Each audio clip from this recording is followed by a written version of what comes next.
Méline Bohm, bonjour, merci d'échanger avec nous pour ce Global Industry Preview. Alors, réalisé sur Paris, sachant que le salon physique se tiendra à Lyon en septembre prochain, d'où votre intervention à distance. Vous êtes en quelque sorte la régionale de l'étape, si je puis dire. Lyon et ses environs restent un lieu où l'industrie a toujours été présente et j'imagine que vous avez comme volonté ou comme priorité que cela continue. Alors, pour commencer, déjà, j'aimerais bien qu'on cadre un petit peu les choses. Quelles sont les prérogatives et les compétences de la métropole de Lyon ? Alors, la métropole de Lyon, c'est une collectivité territoriale qui porte deux choses en fait, qui est comme une collectivité urbaine, donc avec les compétences eau potable, assainissement, déchets, voirie, c'est important pour les organisations économiques et en particulier l'industrie. Et c'est aussi un département, donc elle a une compétence précieuse aussi pour les organisations économiques industrielles, l'insertion, entre autres, et puis après, on a tout le déroulé des politiques publiques d'action sociale, et entre les deux, on a tout le sujet urbanisme, logement, qu'on retrouve en général des deux côtés. C'est un une partie importante qui va intéresser grandement les industriels. Lors de votre arrivée, vous avez mis en place un plan industrie, je crois, pour la mandature. Il porte en fait les grandes lignes de ce que vous voulez faire. Est-ce que vous avez fait table rase du passé? On continue? Quelle est votre politique là-dessus? Alors effectivement, on a le souhait de maintenir et accélérer les activités productives sur le territoire avec quatre parties pris, quatre actions, on va dire ça comme ça. La première action, c'est la coopération. La coopération à l'intérieur du territoire pour lutter contre les inégalités territoriales, donc permettre des implantations un peu partout.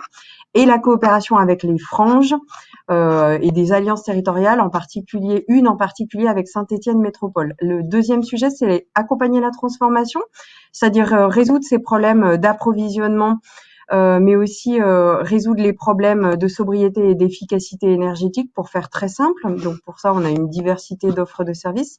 Le troisième sujet, c'est l'accueil. Derrière l'accueil, il y a vraiment une offre, il y a de l'immobilier, du foncier, mais il y a aussi une offre servicielle d'accompagnement. Et enfin, le quatrième sujet, et pas des moindres, c'est la question de la reconnexion au territoire, c'est-à-dire qu'on a des pépites, des talents, des compétences, mais on a aussi des habitantes et des habitants qui sont en situation de précarité, qui sont dans des parcours d'insertion sociaux et professionnels, et en gros qui recherchent de l'emploi. Et pour ça, il faut qu'on retravaille dans l'inconscient collectif cette question du faire, des activités productives.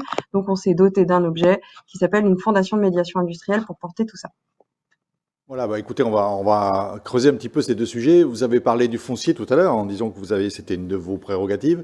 La formation également. Est-ce qu'un lien entre les deux? Est-ce qu'en fait vous liez les compétences locales avec le foncier dans tous vos projets si on vient vous rencontrer? Alors, la première chose, c'est qu'on a fait le choix de maintenir ce qui avait été décidé au précédent mandat, c'est-à-dire d'avoir des hectares dédiés aux activités productives. Dit autrement, c'est des zones économiques industrielles. On a un exemple très pratico-pratique symbolique, mais je pense que tous les territoires en ont sur Dessines, avec une plaque foncière qu'on veut racheter, qui appartenait au groupe Giffrère, par exemple. Donc là, on en est à un peu plus de 1800 hectares dédiés aux activités productives. Et pour le lier à l'emploi et aux compétences, il est évident qu'on raisonne par bassin de vie, c'est-à-dire qu'on a la chance d'avoir des lieux d'enseignement supérieur et de recherche, qu'on a des zones industrielles, donc on veut requalifier pour qu'elles soient accessibles, sécurisées, etc. Et qu'effectivement, on cherche à densifier, implanter des acteurs qui portent des activités productives un peu partout, en ayant en tête l'enjeu de la mobilité et l'enjeu du zéro artificialisation net, combiné, comme je vous le disais, à cet enjeu de bassin de vie, d'avoir en gros des hommes et des femmes qui peuvent aller travailler, parce qu'il y a quand même un sujet de recrutement chez nous. Il y a plus de postes à pourvoir que de personnes qui cherchent des emplois dans le secteur industriel. C'est-à-dire que si je vous écoute bien, vous avez sanctuarisé en quelque sorte des zones de Tout à foncier fait. pour faire du foncier industriel. Exactement, ouais. Et si on prend le cas de la chimie, qui est un secteur important sur la région, on s'aperçoit aujourd'hui que c'est assez compliqué, avec des spécialistes des polymères qui nous disent clairement qu'il manque de matières premières. Donc s'il n'y a pas de matières premières, souvent on dit bien qu'on fabrique les yaourts où se trouvent les vaches. Il faut quand même être assez proche. Est-ce que la chimie, l'écologie, c'est des choses qui riment ensemble? La chimie, mais tout comme le textile, j'ai envie de dire la mécanique et la métallurgie, en fait, ça rime avec du bon sens et du pragmatisme. C'est pour ça qu'on a choisi la transformation et qu'on souhaite accompagner les filières, les trois filières dont je viens de parler, en tout particulier la chimie qui est extrêmement présente dans ce qu'on appelle la vallée de la chimie, vers des process qui soient plus sobres et efficaces en matière, matériaux. Il n'y a pas que l'énergie, il y a les matières et les matériaux. Ça fait écho à votre propos là sur les approvisionnements, et arriver à muter en fait leur process de production avec des sources en fait qui soient plus facilement accessibles, moins de variabilité en termes de prix, moins de risques géopolitiques, on va dire ça comme ça. Jusqu'à présent, on a de l'écoute. Je pense par exemple à tout ce qui est porté autour des clean tech sur la vallée de la chimie. Il y a eu un gros travail en fait qui a été fait d'agréger l'ensemble des acteurs économiques. On dédie du temps, hein. On a des ETP, la collectivité territoriale met à disposition des ETP pour favoriser de la mutualisation et du travail complémentairement à ce qui est porté entre autres par le pôle de compétitivité Accélérat. Donc la chimie, ça rime avec transformation pour garder un modèle économique et une forme de souveraineté industrielle à l'échelle européenne. J'imagine que tout ce qui est économie circulaire, c'est aussi un sujet qui est important pour vous. Oui, tout à fait. Non, vous le traitez comment sur place? Et est-ce que les industriels, en fait, l'intègrent? Parce que quand on parle de décarbonation, d'économie circulaire, bah, c'est souvent un ROI impossible, hein, et on sait bien que le ROI, c'est souvent le cœur de l'investissement. Moi, il me semble, en tout cas, quand je discute avec les trois branches que je vous ai citées, chimie, textile ou l'UIMM, le sujet en fait, c'est le sujet de la trajectoire et c'est le sujet des outils que les collectivités mobilisent pour accompagner sur cette trajectoire bas carbone. Nous, on a fait le choix de continuer avec des opérateurs qui sont très bien identifiés en termes de R&D, donc les pôles de compétitivité et un en particulier Accélérat, mais il y a aussi Tenerdis qui peut être concerné, par exemple. On a fait le choix de continuer aussi à soutenir les communautés d'acteurs parce que je pense que le partage entre pairs est essentiel, y compris avec les sujets de digitalisation. Ça aide à la décarbonation. Donc, je pense à un opérateur sur le territoire qui est l'espace numérique entreprise qui permet vraiment de regarder comment je produis dans ma boîte et comment je peux être plus sobre et efficace en matière et matériaux. Je rappelle que l'approvisionnement, c'est la première brique de l'économie circulaire. Et après, sur l'aval, on a les sujets de récupération de chaleur fatale, d'hydrogène vert, etc., où là, il y a un besoin de mutualisation entre opérateurs économiques et on s'y emploie très fortement. Et jusqu'à présent, je ne dis pas qu'on a abouti, mais en tout cas, il y a de l'adhésion sur cette approche transformation. Et l'idée, c'est vraiment de tenir jusqu'à la fin du mandat. Je rappelle un exemple très pratico-pratique. Nous, si on enlevait toutes les industries de la vallée de la chimie, on atteindrait nos objectifs plan climat air énergie et c'est absolument pas ce qu'on veut faire. C'est bien pour ça qu'on leur donne les moyens et qu'on se donne les moyens collectivement de cette transformation, de la décarbonation, mais aussi de maintenir des emplois et des compétences. Vous leur donnez les moyens comment? Il y a des aides, il y a des choses comme ça, ou c'est plutôt au niveau national?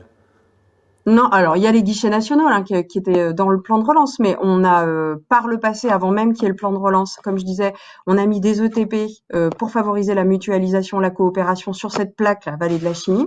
On a mis aussi des moyens en termes d'investissement dans notre programmation pluriannuelle des investissements. On a ce qu'on appelle les halles clean tech, entre autres des lieux de mutualisation, c'est extrêmement important. On a aussi le soutien aux communautés qui cherchent et qui expérimentent, par exemple le pôle Accélérat. Et toute une diversité d'actions. Enfin, quand on favorise la mobilité sur la vallée de la chimie, pour que les collaboratrices, collaborateurs, salariés puissent venir, pour que les camions puissent circuler ou ou que les approvisionnements soient sur des trains, c'est aussi aider la chimie à continuer à produire ici et pas délocaliser et participer au dumping social et environnemental. Vous parliez du local tout à l'heure en disant que le local c'est quelque chose d'important. Est-ce que ça veut dire que vous, en tant que métropole, vous avez aussi une politique quelque part d'investissement local? Alors au-delà de tout ce qu'on a dans la programmation pluriannuelle des investissements, comme toutes les collectivités, on achète pour un petit peu moins d'1 milliard d'euros par an, c'est quand même conséquent. On achète du matériel, on achète aussi des solvants, enfin des produits pour nettoyer, etc. Je rappelle qu'on gère les collèges. Donc je porte une politique publique d'achat responsable. On a voté les principes en janvier et l'idée c'est de donner de la visibilité aux organisations économiques du territoire pour qu'elles puissent justement dans leur process de production de biens ou de services pivoter vers une impact carbone diminué, un impact social augmenté, donc plus d'emplois en particulier des parcours d'insertion et un impact en coopération qui augmente parce qu'on part du principe que si au sein d'une chaîne de valeur, les acteurs coopèrent, c'est beaucoup plus résilient et on se garantit cette fameuse souveraineté industrielle qui se joue, je le répète, de mon point de vue à l'échelle européenne, mais en tout cas, on y participe. Donc concrètement, on a 3 grands secteurs d'achat. L'alimentation, bon ça concerne un peu moins les industriels dont on parle, quoique il y a quand même de la transformation. On a le bâtiment, les travaux publics et les déchets, où là, on a énormément d'opérateurs sur le territoire qui peuvent et doivent répondre à nos achats et qui sont tout à fait en capacité de pivoter en intégrant ces 3 impacts que je vous ai cités. Et autre question, je suis un jeune entrepreneur. Comment vous pouvez m'aider à me lancer? Alors, si vous êtes un jeune entrepreneur, déjà, merci. C'est super de se lancer dans les activités productives. La deuxième chose, on a rendu public il y a quelques semaines de cela un fonds d'amorçage industriel, donc dédié aux industries du territoire large. C'est une alliance territoriale Saint-Étienne Métropole et la métropole de Lyon.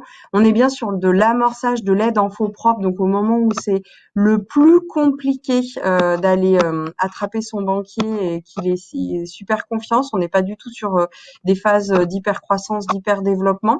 Ça, c'est ma première réponse. C'est unique en France. Ma deuxième réponse, qui est moins unique en France, c'est qu'on a toute une communauté, que ce soit d'incubateurs, d'accompagnateurs, mais aussi ensuite de communautés de pairs, comme je l'indiquais tout à l'heure. Je pense en particulier au Cercle Pépite, qui sont là pour répondre aux besoins des jeunes entrepreneurs ou des entrepreneurs. On peut être jeune entrepreneur, mais en 24 mois être en situation d'hypercroissance et avoir besoin de coopérer, partager avec d'autres pairs qui sont éventuellement des ETI ou des comptes clés du territoire. Si j'ai bien noté, si j'ai bien compris, en fait, vous investissez en fonds propres, c'est-à-dire que vous rentrez dans le capital de l'entreprise? Oui, on rentre au capital et durablement. C'est pas un ticket pour 3-4 ans. Et justement, est-ce que c'est une solution? Je ne sais pas, sûrement pas la seule. Mais il y a eu beaucoup de startups et dans la région lyonnaise, il y en a eu un certain nombre, que ce soit en robotique ou sur d'autres sujets, où en fait ces startups sont parties à l'étranger. À un moment, arrivé à une certaine étape, elles se font racheter et elles partent. Est-ce que c'est un moyen de les garder comment les garder sur place? Je pense que l'autre moyen, c'est aussi l'achat public local. C'est-à-dire que je pense qu'une fois qu'on est en contrat avec la métropole pour 3-6 ans, on part peut-être un peu moins vite. La deuxième chose, c'est pour le coup, ça joue le message politique et le volontarisme politique de dire que on veut maintenir des activités productives et les développer.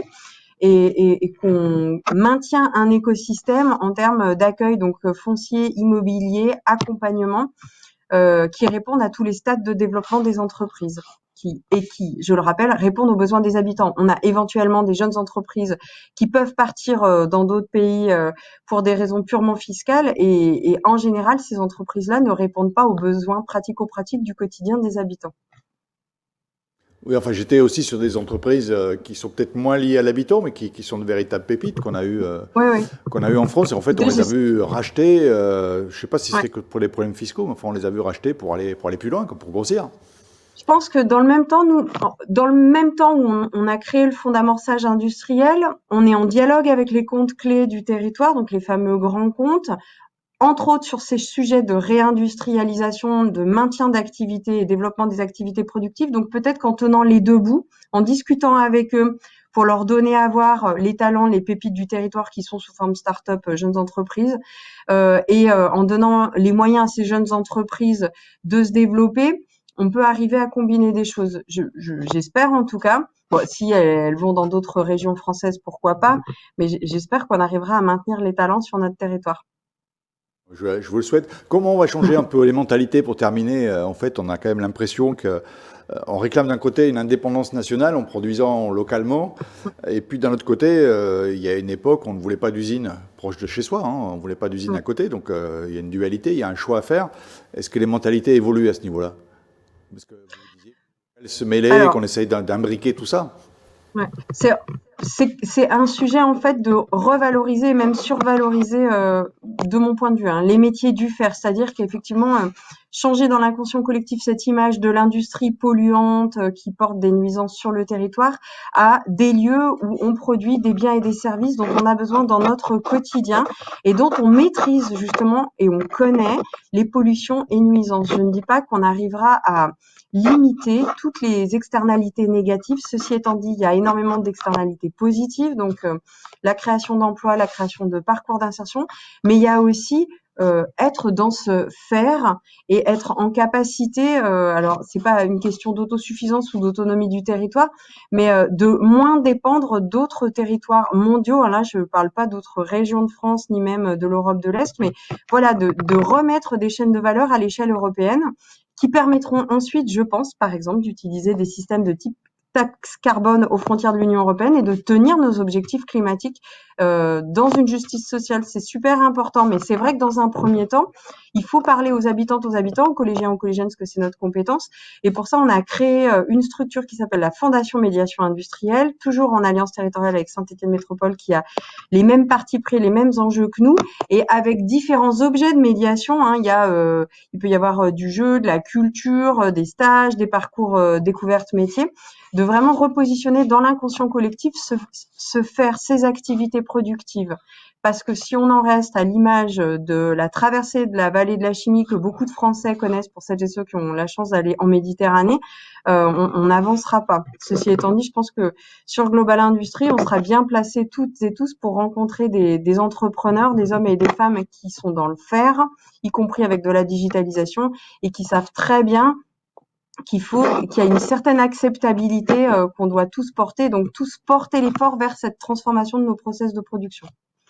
Et toujours la même rengaine, vaut mieux des pollutions et des nuisances ici encadrées avec de la réglementation française parfois qui contraint les industriels et qui peut éventuellement être agaçante, plutôt que de la production dans des territoires où il y a moins d'encadrement, moins de réglementation pour les hommes, les femmes, leur santé et l'environnement. Mais vous posez une vraie question qu'on a eue dans un des débats en sous-traitance, je crois que c'est sur le trioxyde de chrome, si j'ai bonne mémoire, où justement il y a des industriels qui se demandent s'ils vont pas avoir de la concurrence en Grande-Bretagne ou en Suisse. Donc parce qu'on n'a pas les mêmes réglementations. Bah, moi, j'invite tout le monde à faire du plaidoyer. Alors après, on est chacun à notre niveau, hein, mais ça se joue à l'OMC, hein, tout ça. Donc voilà, il faut de la régulation internationale et on doit prendre notre part là-dedans. Et nous, pour prendre notre part, en tout cas, on a exprimé très fortement avec Bruno Bernard le fait que les industriels du territoire, on ne les pousse pas du tout à partir et on les accompagnera autant qu'on peut dans leur transformation. C'est pour peut-être revoir certaines normes et certaines choses pour... Je ne sais pas s'il faut adoucir la réglementation ou plutôt accompagner. Alors, je sais qu'en France, on est des grands spécialistes des cahiers des charges de réglementation, labellisation, etc. Ça a une vertu, c'est que ça donne un repère en particulier aux habitants et ça favorise l'acceptabilité sociale parce qu'ils ont ce repère-là. Le collectif de riverains, il a le repère de la loi Reach ou je sais pas quoi. Voilà. Et moi, je pense que le rôle des collectivités territoriales, c'est d'accompagner les acteurs industriels, les activités productives, tout simplement. Bah écoutez, je vous remercie en tout cas sur ces mots positifs. Hein. Je pense qu'on se retrouvera de toute façon à Lyon en septembre prochain. Quant à moi, je vous donne rendez-vous à 14 h pour la dernière partie de ces 2 journées de Global Industry Preview. Nous parlerons compétitivité avec un angle outils, logiciel de production. À tout à l'heure.